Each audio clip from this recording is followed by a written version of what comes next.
जय Hind guys. Now start और next video lecture. अपनी कड़ी को आगे बढ़ाते हैं।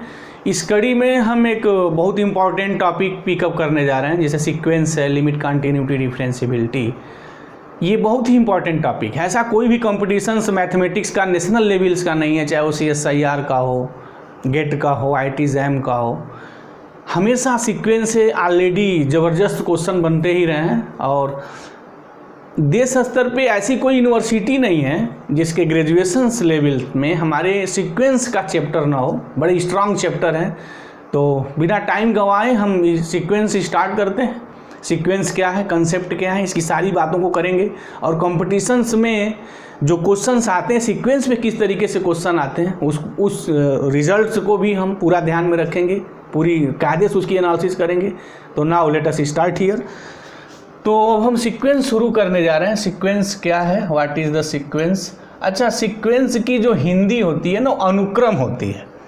अनुक्रम का मतलब ये होता है कि क्रम रहे, एक टर्म के बाद दूसरा जो टर्म लिखे, तीसरा जो टर्म लिखे, उनके बीच में एक डिफिनिट क्रम डिफाइंड हो, तो वो मेरा जो है अनुक्रम होता है। बट हम यहाँ लोग कैसे उसको मैथमेटिकली डिफाइंड करते हैं। अनुक्रम का मतलब वही है, बट हम उसको डिफाइन कैसे करेंगे, how can you define here. तो now let us define sequence. A mapping और function f such that natural number to real number is called sequence in R।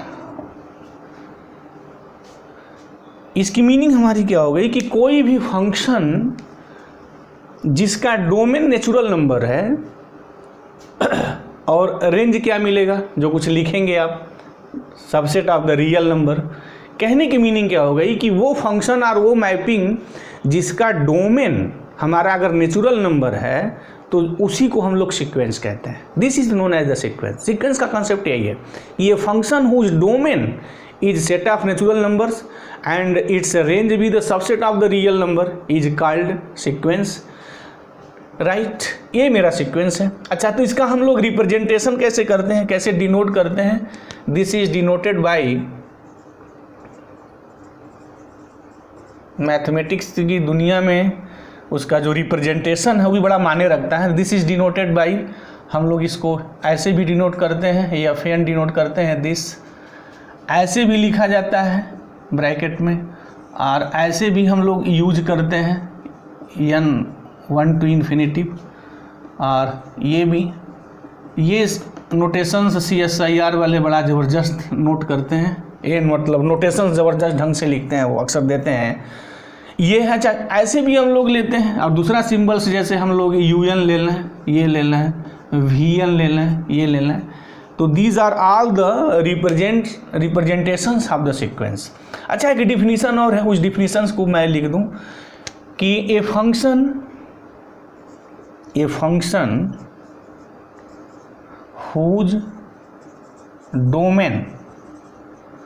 whose domain is set of natural number is called a sequence।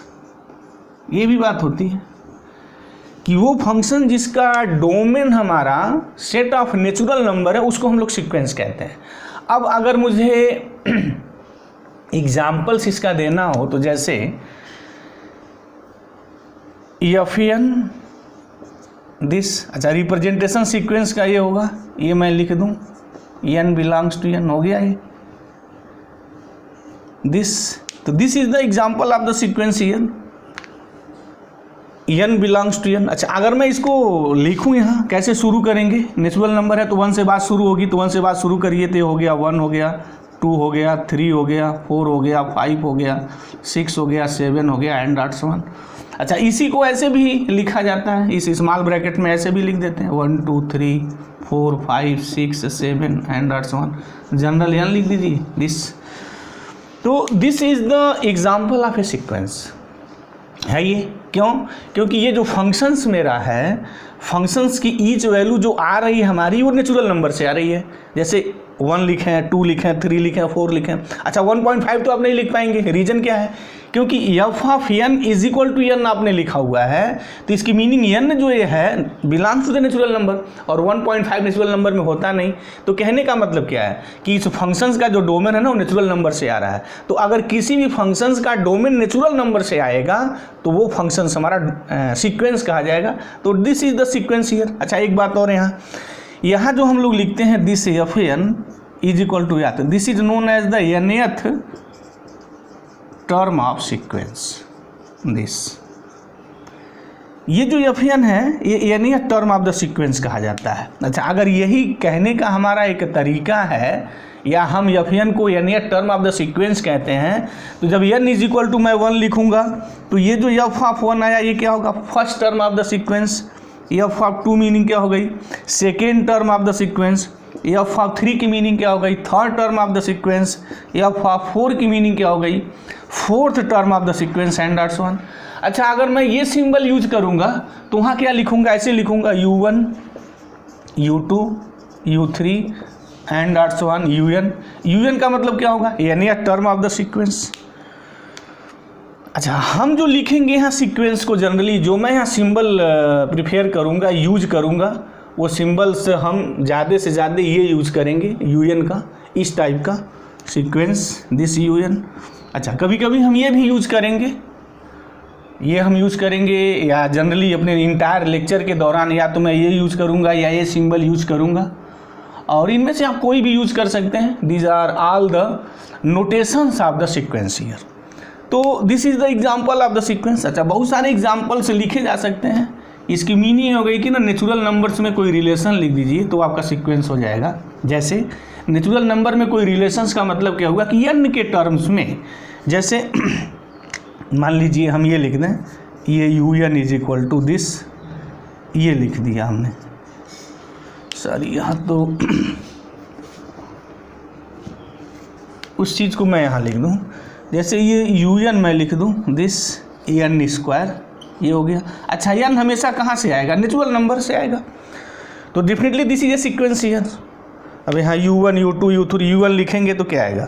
अगर इसको मैं break कर दूँ तो ये आएगा 1 square, this is the 2 square, 3 square, 4 square and dots 1 n square and dots 1 this. अच्छा कितने नेचुरल नंबर्स होते हैं पता नहीं, तो एंड डॉट्स 1 करना पड़ेगा आपको, हमें भी करना पड़ेगा। ये 1 स्क्वायर की मीनिंग क्या हो गई कि ये जो sequence un is equal to n square हमने लिखा हुआ है इसका फर्स्ट टर्म है। 2 स्क्वायर क्या है? This is the value of the second term of the sequence, or simply second term of the sequence. 3 square क्या है? This is the third term of the sequence, this is again a sequence here. और भी सारे sequence लिखे जा सकते हैं, जैसे एक सीक्वेंस में ये लिख दूँ un is equal to -1 raise to the power n। अब यहाँ हमेशा n belongs to natural number होगा। अगर इसको मैं लिखूं 1 से शुरू करूं तो -1 के पावर 1 लिखने पे -1 आएगा, 2 लिखेंगे तो 1 हो जाएगा, 3 लिखेंगे तो -1, अगेन 1 -1, ऐसे सीक्वेंस मेरा चलेगा दिस। इसकी मीनिंग हो गई कि सीक्वेंस का जो फर्स्ट टर्म है वो -1 है, सेकेंड टर्म 2 है, थर्ड टर्म अगेन -1 है, फोर्थ टर्म 1 है। यानी सीक्वेंस के सारे जो टर्म्स हैं या तो 1 है या -1 है। Definitely this is sequence here. एक एग्जांपल और ले लें, un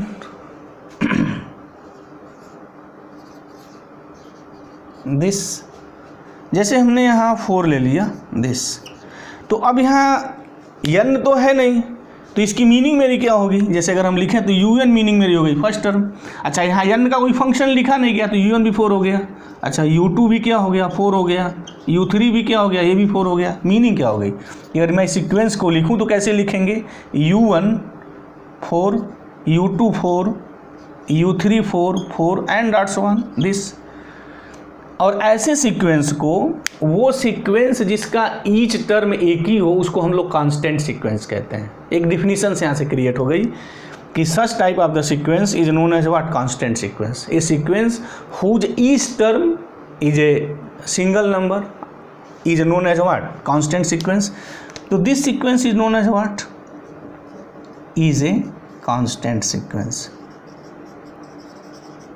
सीक्वेंस का ईच टर्म अगर एक ही हो तो कांस्टेंट सीक्वेंस होता है। अच्छा, ये कांस्टेंट सीक्वेंस नहीं है, this is not a constant sequence. Why? ये कांस्टेंट सीक्वेंस इसलिए नहीं है क्योंकि इसका जो ईच टर्म है ना वो कांस्टेंट नहीं है। इसका कोई भी टर्म लिखेंगे या तो 1 आएगा या -1 आएगा, तो this is not a constant sequence. लेकिन अगर इसी की जगह मैं यहाँ 2n लिख देता, जैसे मैं थोड़ा इसको डिलीट कर दें,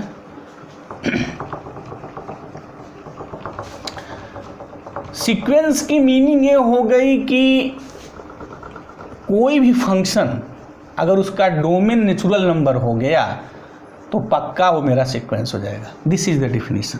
और सीक्वेंस को कैसे लिखते हैं? इस टाइप के लिखते हैं। जैसे एक और हम बातें यहाँ थोड़ी उठा लें अपनी, जैसे हमने यहाँ un लिखा, दिस un, अगर -1 रेज़ टू द पावर मैं 2n कर दूँ, और चाहे यहाँ फिक्स होगा n belongs to the natural number, ये मैं बात अपनी कर दूँ, तो फिर -1 के पावर 2n है और 2n for each natural number, this is the even. और -1 के पावर अगर इवन होगा तो सबको पता है कि वो वैल्यू जो होगी मेरी क्या हो जाएगी, -1 के पावर कोई भी इवन लिखेंगे तो 1 हो जाएगा, दिस इज द 1। तो मीनिंग क्या हो गई? अगर मैं यहाँ से u1 निकालूँ तब भी 1 आएगा, u2 निकालूँ तब भी 1 आएगा, u3 निकाला तब भी 1 आएगा, यानी सीक्वेंस का ईच टर्म हमारा 1 है, यानी दिस इज द कांस्टेंट। तो again this is a constant sequence. तो ये मेरी बात हो गई कांस्टेंट सीक्वेंस क्या है, किसे कहते हैं। इंपॉर्टेंट चीज़ें हैं, ध्यान में रखनी चाहिए कि what is the meaning of the constant sequence. अब इसके बाद आता है कि सीक्वेंस का हम लोग रेंज कैसे डिफाइन करते हैं। रेंज का तो मतलब वही है कि उसमें कितने नंबर्स ऑफ द एलिमेंट्स हैं, तो जितने नंबर्स ऑफ द एलिमेंट्स हैं वो सब मेरे रेंज में आते हैं। सीक्वेंस रेंज का मतलब यही होता है कि n की वैल्यू आप पुट करिए, जो दिया हुआ है, जो बाहर निकल के आएगा वही मेरा रेंज हो जाएगा। तो हम लोग डिफाइन कैसे करते हैं? How can you define range? Range हम लोग कैसे डिफाइन करेंगे?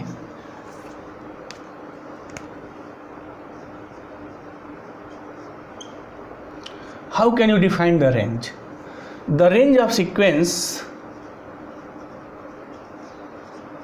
द रेंज ऑफ सीक्वेंस, कोई भी सीक्वेंस, जैसे मान लीजिए हमने un ही ले लिया, is all distinct elements, all distinct elements of sequence without repetition and no meaning of the order of the term without repetition। Meaning हमारी क्या हो गई? What is the range? Range की बात है, थोड़ा समझना है, ध्यान देना है कि किसी सीक्वेंस में हम लोग रेंज किसे कहते हैं। रेंज की मीनिंग क्या है सीक्वेंस की दुनिया में? तो सीधा सपाट मतलब ये है कि जो सीक्वेंस आप लिखे हुए हैं उसको नंबर आप लिखिए, और नंबर लिखने के बाद आप ये देखिए कि उसमें डिस्टिंक्ट एलिमेंट्स कितने हैं, उन डिस्टिंक्ट एलिमेंट्स को लिख लीजिए। आगे एक बात आई है विदाउट रिपीटिशन, मतलब सीक्वेंस में जो आप नंबर लिखेंगे ना वो रिपीट नहीं होने चाहिए। यानी जब रेंज आप बनाने जाएंगे सीक्वेंस का, तो सीक्वेंस के जो सारे एलिमेंट हैं उसको आप लिखिए। कैसे लिखेंगे? डिस्टिंक्ट एलिमेंट होने चाहिए, जितने सीक्वेंस के डिफरेंट एलिमेंट हैं उनको लिखिए। उसके बाद आगे कहा है कि विदाउट रिपीटिशन, मतलब रिपीटिशन नहीं होना चाहिए। अगर उसमें एलिमेंट सेम है तो आपको सेम नहीं लिखना, एक ही बार लिखना है। और क्या है? No meaning of the order, क्योंकि हम जानते हैं कि सेट की दुनिया में जब हम सेट लिखते हैं ना तो आर्डर का मतलब नहीं होता है कि तो हम थर्ड टर्म लिखें कि फोर्थ टर्म लिखें, बट जब हम सीक्वेंस लिखते हैं तो वहाँ आर्डर इंपॉर्टेंस हो जाएगा ना, क्योंकि फर्स्ट टर्म क्या है, सेकेंड टर्म क्या है, फोर्थ टर्म क्या है, फिफ्थ टर्म क्या है। तो सीक्वेंस में जो नंबर, जो आर्डर है, मतलब जो टर्म्स हैं वो इंपॉर्टेंस है। बट सेट में हम जानते हैं कि मैं पहले 3 लिखता हूँ कि 100 लिखता हूँ, मतलब कौन नंबर मैं पहले लिखता हूँ वो उसकी कोई मीनिंग नहीं होती, डजंट मैटर यहाँ। तो अब जैसे हम एक बात एग्जांपल से यहाँ करें, तो मान लीजिए हमने एक एग्जांपल सीक्वेंस का un पिकअप कर लिया, ये ले लिया 2n। अब तो ये बात अंडरस्टूड हो जाएगी कि n जो होगा कहाँ से आएगा, नेचुरल नंबर से आएगा। तो अब इसको हम कैसे लिखेंगे? ब्रेक कर लीजिए, n 1 से शुरू करिए, तो 1 यहाँ लिखेंगे तो 2 हो जाएगा, 2 लिखेंगे तो 4 हो जाएगा, 3 लिखेंगे 6, 8, 10, 12 एंड डॉट्स 1, ये होगा, ऐसे चलेगा। ये हो गया हमारा un। अच्छा, एक एग्जाम्पल ये हो गया। दूसरा एग्जाम्पल अगर हम ले लें un इज इक्वल टू, एक और बड़ा ये मार्वलस एग्जाम्पल है ये, इससे बहुत सारे काउंटर एग्जाम्पल भी क्रिएट किए जाते हैं। तो जैसे जैसे मेरा लेक्चर आगे बढ़ेगा हम इस चीज़ को दिखाएंगे कि ये जो एग्जाम्पल है बड़ा मायने रखता है सीक्वेंस की दुनिया में। चलिए शुरू हो जाइए। 1 से शुरू होइए तो -1 होगा, 2 लिखेंगे जब n2 तो 1 होगा, -1 1 -1 1, ऐसे कहानी इसकी चलेगी। हो गई बात है। अच्छा, अगर यहाँ हम देखते हैं तो यहाँ सीक्वेंस का अगर कोई भी टर्म्स अगर लेते हैं तो उसके नंबर बदल जा रहे हैं, वो 2n के फॉर्म के आएंगे जहाँ नेचुरल नंबर है, राइट। लेकिन अगर इस सीक्वेंस को अगर हम लोग ध्यान से देखें, इस सीक्वेंस को, तो इसका किसी टर्म की अगर हम बात करते हैं तो वो टर्म या तो 1 है या -1 है, मतलब डिफरेंट नहीं है, 1 -1 से डिफरेंट नहीं है, केवल इसमें 2 ही, हम यूँ कह सकते हैं इसमें केवल 2 ही नंबर हैं। ये सीक्वेंस के जो टर्म्स हैं उस टर्म्स की अगर हम बात करें किसी टर्म्स की, या तो वो टर्म्स की वैल्यू जो मिलेगी वो 1 होगी और -1 होगी। बट यहाँ कोई भी टर्म फिक्स नहीं है, वो देख ही रहे हैं कि जैसे जैसे इसका टर्म आगे चलता जा रहा है कि सीक्वेंस की वैल्यू कैसे मिल रही है। लेकिन यहाँ जैसे जैसे टर्म आगे चल रहा है वो बस उस चीज़ को रिपीट कर रहा है, या तो -1 आ रहा है या 1 आ रहा है। तो अगर हम लोग रेंज ऑफ इसका हम लोग रेंज की बात करें, रेंज ऑफ ये सीक्वेंस UN, तो क्या होगा, रेंज जो किसी सीक्वेंस का होता है सेट होता है। सेट में कैसे एलिमेंट लिखते हैं, जो सीक्वेंस के एलिमेंट्स हैं उनको लिखिए और आगे क्या करना है, डिस्टिंक्ट एलिमेंट लिखना है और विदाउट रिपीटिशन, रिपीटिशन नहीं होने चाहिए। तो डिस्टिंक्ट एलिमेंट इसमें कौन है, एक 1 है और एक -1 है, और बाकी जो नंबर है तो रिपीट हो रहे हैं, रिपीट करने ही करने नहीं है। अच्छा, आर्डर का भी इंपॉर्टेंस नहीं है, क्योंकि सेट की दुनिया में -1 या 1 लिखें या 1 -1 लिखें बात एक ही है, सबको पता है कि सेट की दुनिया में से कोई मतलब नहीं है, no meaning of the order. तो यहाँ वो हमने लैंग्वेज को ऐड नहीं किया, क्योंकि जब हम सेट बनाते हैं the range of sequence UN is all distinct elements, ठीक है, राइट। तो जितने डिस्टिंक्ट एलिमेंट हैं वही लिखना है, विदाउट रिपीटिशन लिखना है। अच्छा, no meaning of the order, order कोई मतलब नहीं है। जैसे यहाँ हमने पहले -1 लिखा उसके बाद 1 लिखा है, यहाँ पहले 1 लिखा उसके बाद -1 लिखा है। तो इस सीक्वेंस का जो रेंज होगा वो -1 और 1 होगा। बट अगर इसका हम लोग अगर रेंज की बात करें, रेंज ऑफ UN दिस, तो क्या करना है, ऑल डिस्टिंक्ट एलिमेंट को कलेक्ट कर लीजिए। तो ऑल डिस्टिंक्ट एलिमेंट्स यहाँ पूरा है 2 4 6 8 10, ये तो सभी आ जाएगा। तो क्या मतलब होगा कि ये जो एग्जाम्पल हमारा हुआ, इस एग्जाम्पल से बात क्लियर हो गई कि जब हम रेंज, जब सीक्वेंस का जब रेंज बनाएंगे तो हो सकता है कि सीक्वेंस के सारे टर्म्स इंक्लूड कर लिए जाएं, या रेंज में ये भी बात हो सकती है कि उसके सारे टर्म इंक्लूड ना हो। जैसे यहाँ देखा इस एग्जाम्पल्स में, अगर टर्म रिपीट्स हो रहे हैं तब तो फिर रिपीटिशन हम लिखेंगे ही नहीं, तो यह मेरी 2 ही के लिए मेरी बात फिनिश हो गई। बट यहाँ सारा हमने लिखा है, तो यहाँ से एक रिजल्ट बना या एक कंक्लूजन बना कि जब हम लोग रेंज ऑफ सीक्वेंस की बात करते हैं तो 2 बातें आती हैं। और जो इस वीडियो लेक्चर्स को सीरियसली वॉच कर रहा है प्लीज़ वो साथ साथ नोट भी बनाते रहे, क्योंकि मैं नोट भी प्रोवाइड पूरा कराता रहूँगा। तो रेंज ऑफ सीक्वेंस 2 बात आई, या तो ये फाइनाइट सेट होगा या इनफाइनाइट सेट होगा, राइट। अच्छा, फाइनाइट सेट कब मिलेंगे, जब सीक्वेंस इस टाइप के मेरे मिलेंगे। इनफाइनाइट सेट तब मिलेगा जब सीक्वेंस मेरे इस टाइप के मिलेंगे।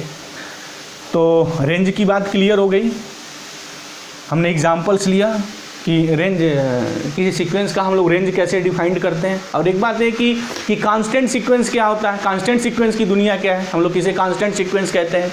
अब इसके बाद हम लोग इसमें फर्दर अवे आगे आते हैं कि एक कंसेप्ट आता है कि बाउंडेड सीक्वेंस क्या है। तो उसको थोड़ा हम यहाँ डिफाइन कर दें कि what is the concept of the bounded sequence. ये तो मेरी बात हो गई सीक्वेंस की, कि कोई भी फंक्शन जिसका डोमेन नेचुरल नंबर है वो सीक्वेंस होगा। बस एक लाइन की बात। सीक्वेंस का रेंज का कंसेप्ट क्या है वो हमने देखा। क्या करना है, सीक्वेंस के जितने टर्म्स हैं उनको आप एक कर्ली ब्रैकेट, मतलब जो सेट बनाने का जो एक फॉर्मेट है उस फॉर्मेट सेट बना लीजिए।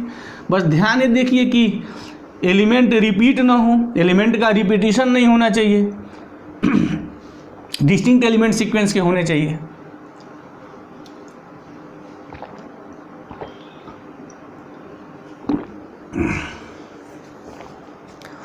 अब यहाँ हम लोगों की बात आती है नेक्स्ट सीक्वेंस की दुनिया में जो नई एक टूल्स आती है वो है मेरा बाउंडेड सीक्वेंस। बाउंडेड सीक्वेंस का कंसेप्ट क्या है, चलते हैं देख लेते हैं। ये सीक्वेंस पहले डिफाइन कर लें, उसके बाद तब इसकी एनालिसिस कर रहे हैं। ये सीक्वेंस UN और FN जो भी लिखी है कोई फ़र्क नहीं पड़ने वाला, बट हम ये लिखेंगे, FN भी लिख सकते हैं, हमने कहा भी है तो हम वो भी सिंबल यूज़ कर सकते हैं। ये sequence UN is said to be bounded above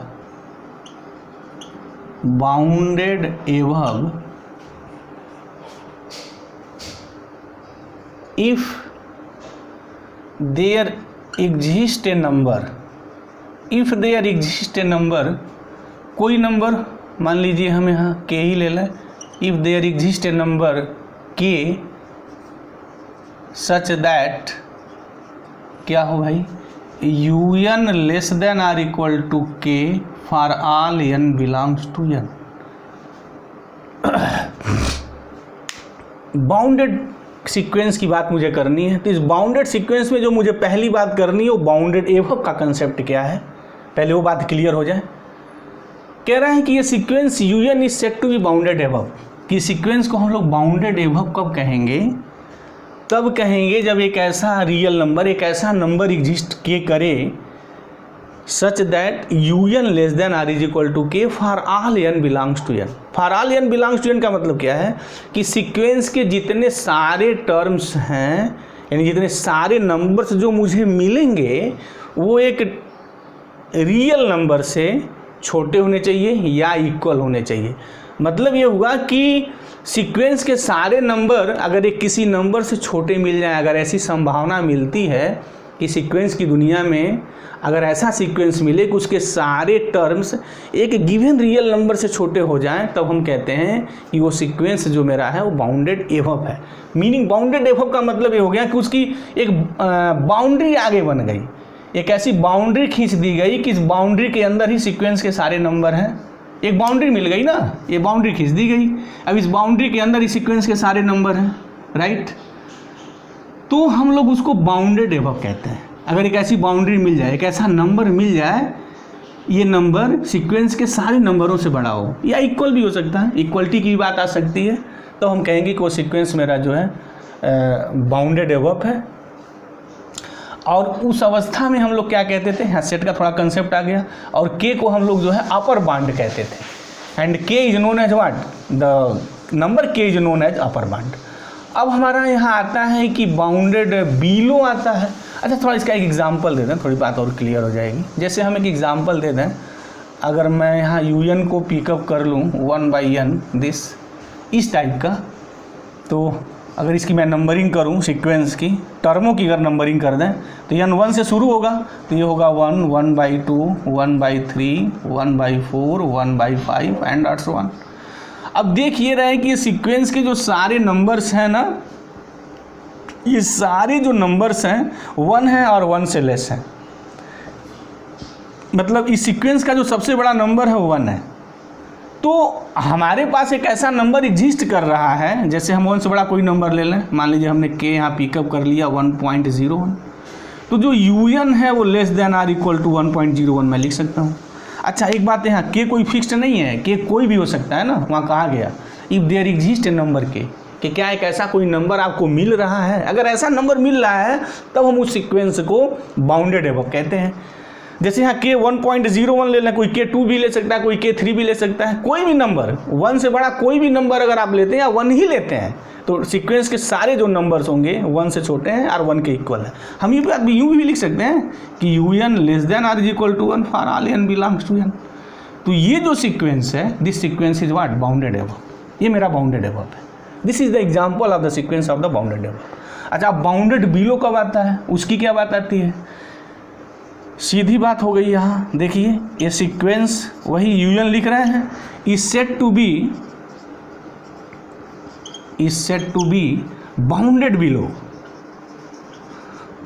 ये बाउंडेड बिलो होगा if there exist a number, कोई भी नंबर, जैसे मान लीजिए हम नंबर m ही लिख दे रहे हैं, if there exist a number m such that, आप कोई भी नंबर लिख दीजिए कोई फर्क नहीं पड़ता है, बट इस क्राइटेरिया को सेटिस्फाई करें कि m less than or is equal to n for all n belongs to n। Meaning क्या हो गई कि सीक्वेंस के जो सारे नंबर्स हैं वो एक ऐसा नंबर एग्जिस्ट करे जिससे सारे नंबर्स बड़े होने चाहिए। अगर सारे नंबर्स बड़े हैं ऐसा अगर मिला तब हम ये कहते हैं कि वो सीक्वेंस मेरा बाउंडेड बिलो है, और इस नंबर्स को, जो नंबर मिलेगा उस नंबर को हम लोग जो है लोअर बाउंड्स कहते हैं।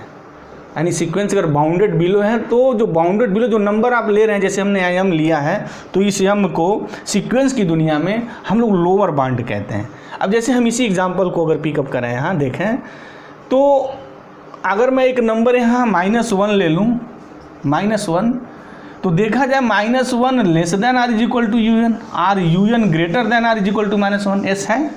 -1 क्या, कोई भी नेगेटिव नंबर अगर ले लेंगे तो सीक्वेंस के सारे नंबर, क्योंकि सारे नंबर तो पॉजिटिव हैं और पॉजिटिव नंबर नेगेटिव नंबर से हमेशा ग्रेटर होता है। This is the common sense mathematics की बात अब यहाँ हो जाएगी कि a positive number is always greater than a negative number.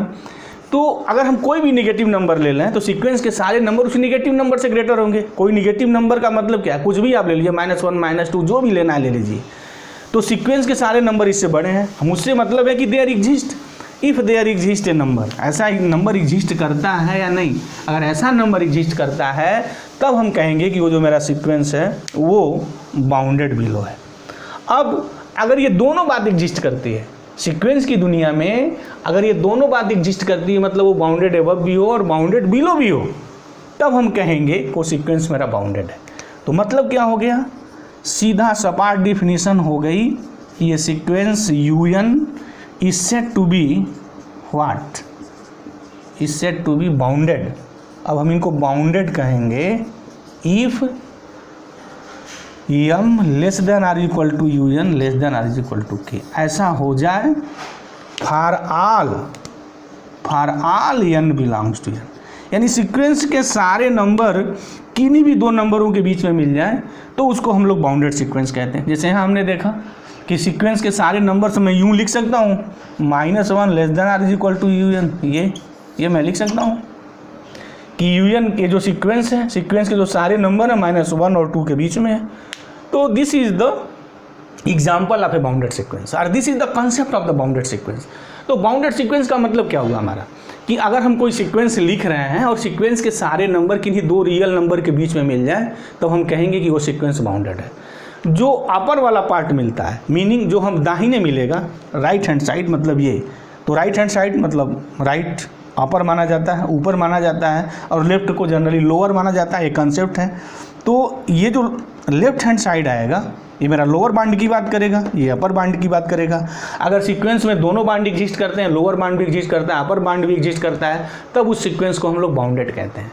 अच्छा, तो ठीक है, अगर बाउंडेड की यही डिफिनीशन है तो फिर अनबाउंडेड की डिफिनीशन क्या होगी, कि सीक्वेंस को हम अनबाउंडेड कब कहेंगे, जब उनमें से कोई एक बात ना हो। मतलब ये sequence is said to be unbounded if it is not bounded, मतलब कि अगर कोई सीक्वेंस सिर्फ बाउंडेड बिलो हो या सिर्फ बाउंडेड अबव हो या दोनों ना हो, ये भी बात हो सकती है, तो उस सीक्वेंस को हम लोग अनबाउंडेड कहते हैं। तो मुझे उम्मीद है कि ये सीक्वेंस क्या है, सीक्वेंस की डिफिनीशंस क्या है, कंसेप्ट क्या है, सीक्वेंस में क्या चीज़ें हैं, ये बात बिल्कुल क्लियर हो गई होगी। अब आगे की वीडियो लेक्चर्स में हम सीक्वेंस की कड़ी को आगे बढ़ाएंगे और कौन कौन से टूल्स हैं उन सारे टूल्सों के बारे में बात करेंगे। तो मुझे उम्मीद है कि ये बाउंडेड का जो कंसेप्ट था एक क्लियर हो गया, सीक्वेंस क्या है बात क्लियर हो गई होगी। अगर कोई प्रॉब्लम है तो कमेंट बॉक्स में जाइए, कमेंट करिए, उसका हम जवाब देंगे। तो thank you very much guys, जय हिंद।